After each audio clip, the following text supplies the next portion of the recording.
Hi everyone. We're going to look at King George VI's radio broadcast to the people of Great Britain, where he announced that Great Britain would be going to war against Germany. So this is September 3rd, 1939.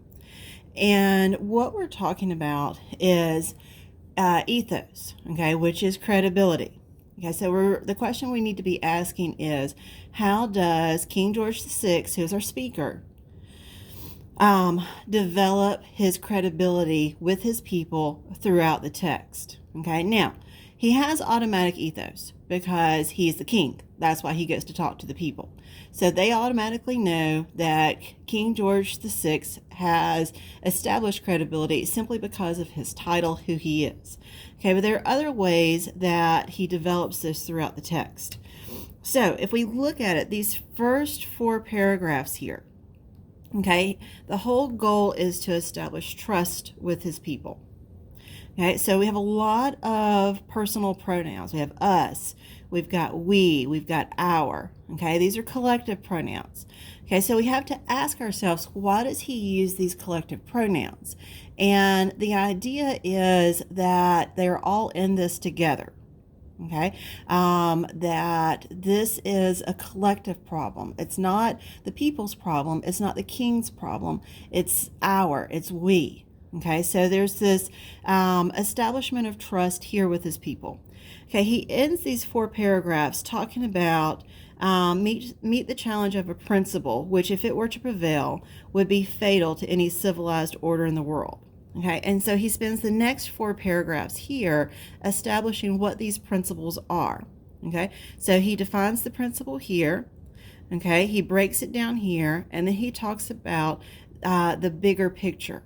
Okay, if it were to prevail, that it's not just a threat against a country, it's a threat against liberty, it's a threat against justice, it's a threat against peace, and so on.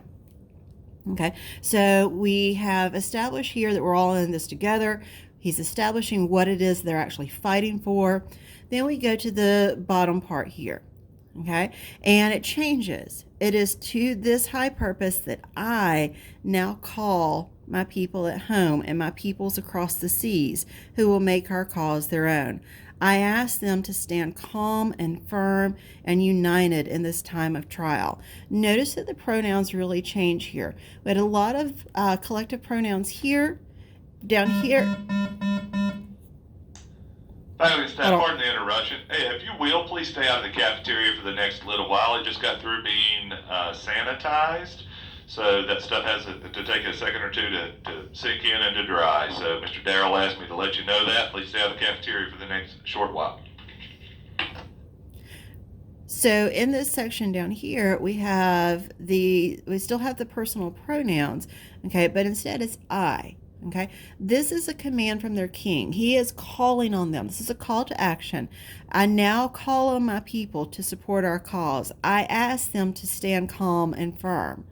All right, so we all know that in Great Britain, the king is more of a figurehead position, and the parliament runs the country. They're the legislative body. But this is a symbolic call to action from their king.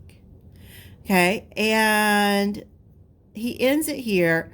The task will be hard. There may be dark days ahead, and war can no longer be confined to the battlefield, but we can only do right as we see right.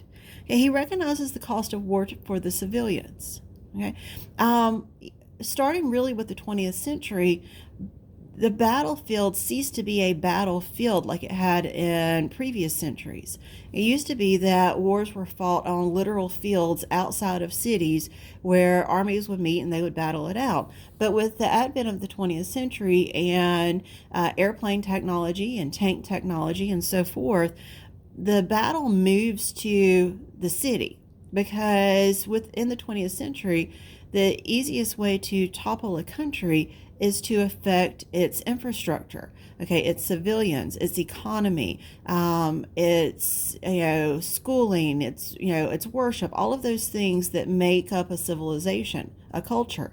And if you can affect that, you can affect the country itself. And so King George VI tells them, There are dark days ahead.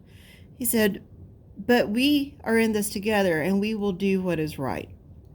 So if we take this piece as a whole, King George VI is establishing his credibility automatically with his title, but he also establishes his credibility throughout it by building trust with his people through the use of personal collective pronouns, by establishing the principles for which they are fighting, by calling them to action to stand firm, and by recognizing the costs to the civilians in his country. I hope this helps explain the text. If you have questions, please feel free to email me.